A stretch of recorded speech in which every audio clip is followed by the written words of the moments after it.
Hello everyone, a warm welcome to all of you on my channel billionaires mindset.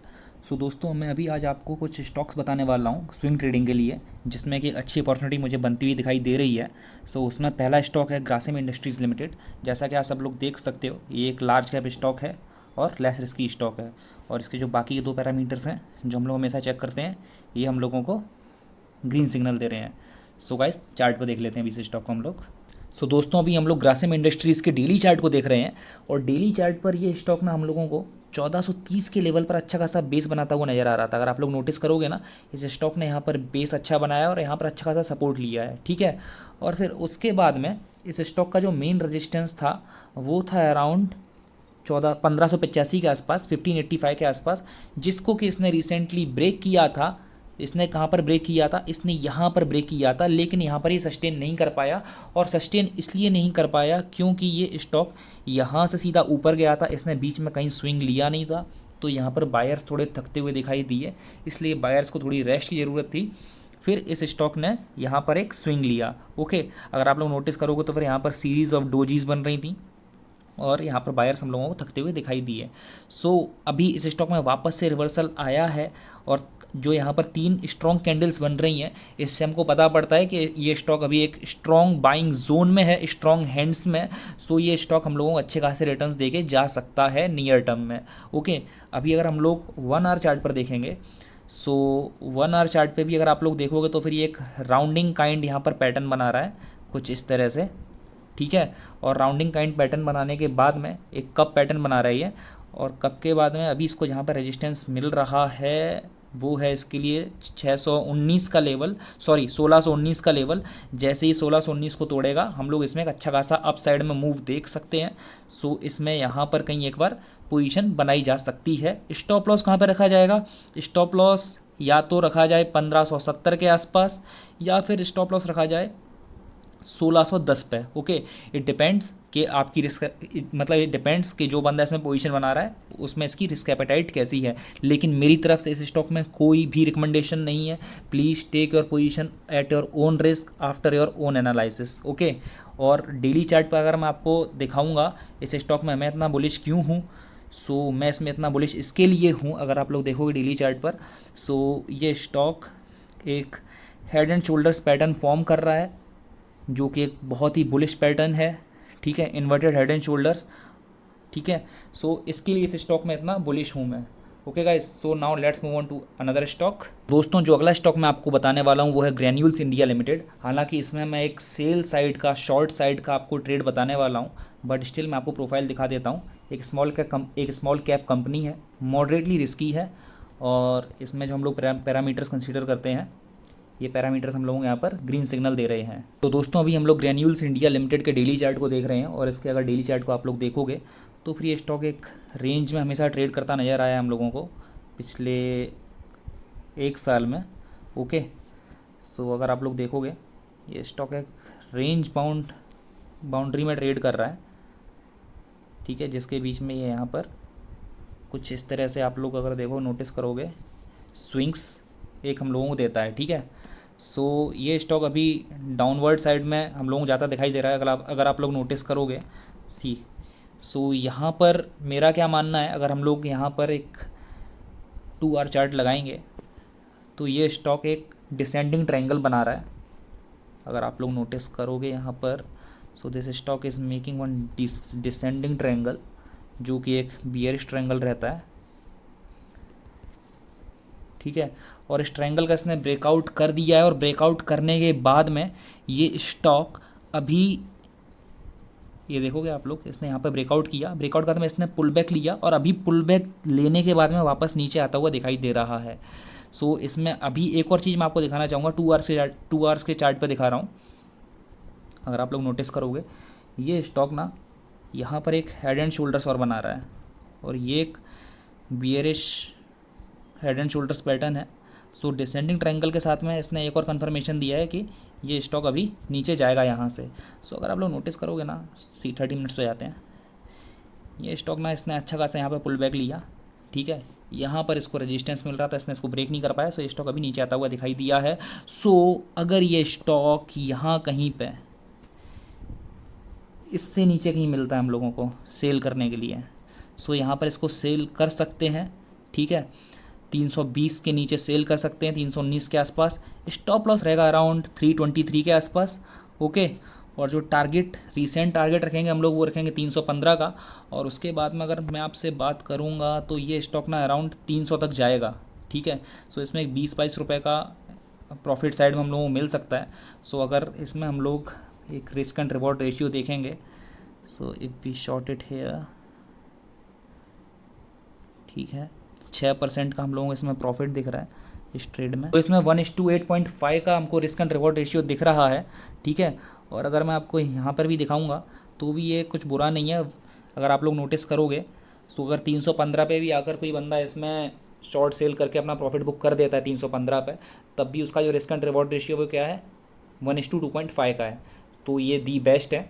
और दोस्तों ये 300 का level मैंने आपको क्यों बताया, ये 300 का लेवल इसके लिए बताया क्योंकि अगर आप लोग डेली चार्ट पर जाओगे तो डेली चार्ट पर इस स्टॉक को ना 300 के आसपास सपोर्ट मिलता है, ये देखो, ठीक है।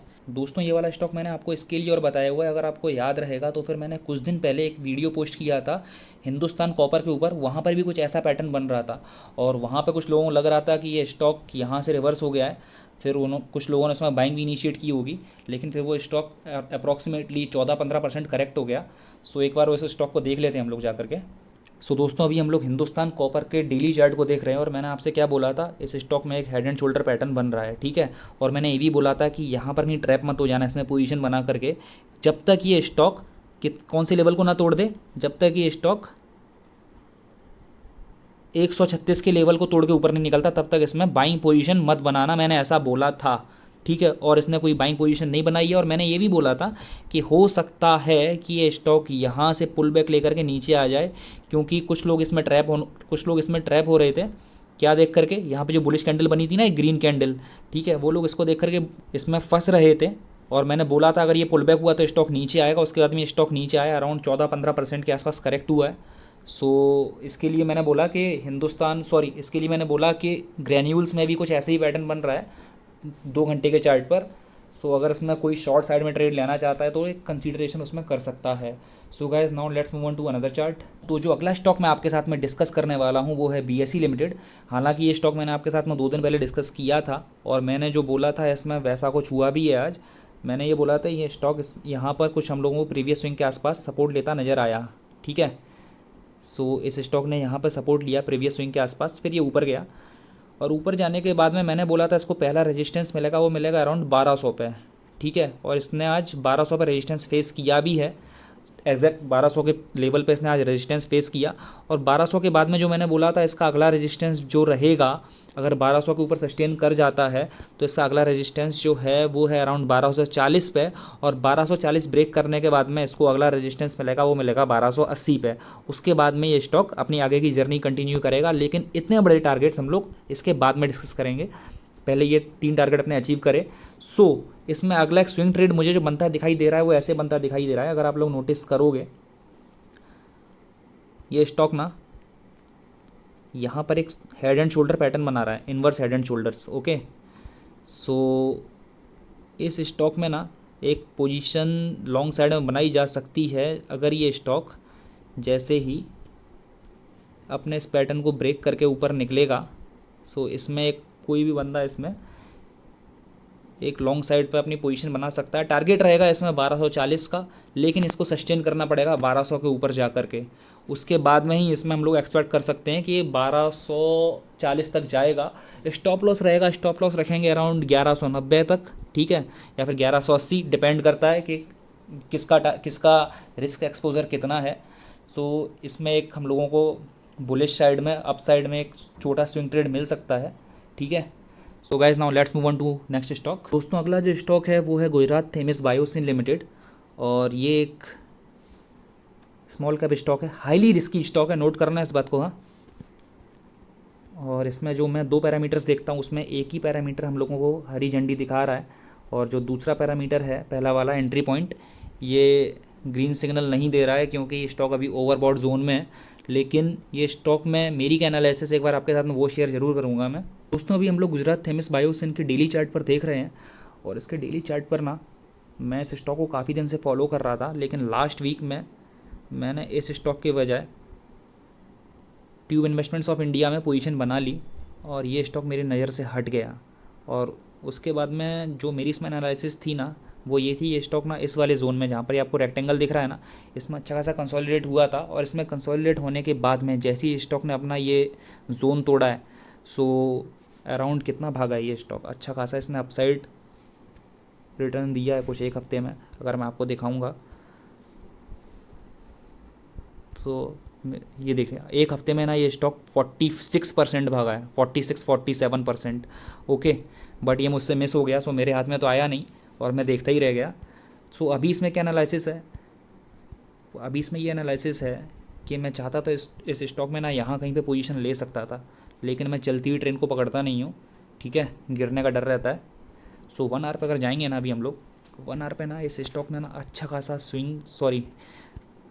एक अच्छा खासा पुल बैक लिया हुआ है। अगर आप लोग देखोगे, दो रेड कैंडल बनी है, स्ट्रॉन्ग कैंडल बनी है यहाँ पे। और इस स्टॉक ने ना जो यहाँ पर गैप दिया था ना, ये वाला गैप अगर आप लोग नोटिस करोगे तो इसके यहाँ पे जो वाला गैप था ना, इसने आज गैप फिल कर दिया है। सो जो मैं कैंडल्स देख रहा हूँ यहाँ पर, 2 रेड कैंडल, तो मुझे ऐसा लग रहा है कि ये स्टॉक ना अभी नीचे आ सकता है। और अगर नीचे आया तो अच्छी बात है, यहाँ कहीं पे वापस से मुझे इस रेंज में मिल गया तो मैं इसमें पोजीशन बनाऊँगा, ठीक है। और अगर ये स्टॉक यहाँ कहीं से रिवर्स हो गया, कहाँ से, यहाँ से कहीं से रिवर्स हो गया, तो मैं इसमें पोजीशन बनाने का सोचूंगा। लेकिन इसके लिए एक ही कंडीशन है कि 30 मिनट के चार्ट पर इस स्टॉक को ना यहाँ कहीं पे ना ग्रीन कैंडल देनी चाहिए, एक स्ट्रॉन्ग कैंडल देनी चाहिए, ग्रीन कैंडल यहाँ कहीं पे, तो इसमें मैं कंसीडर करूँगा कि इसमें लॉन्ग जाया जा सकता है।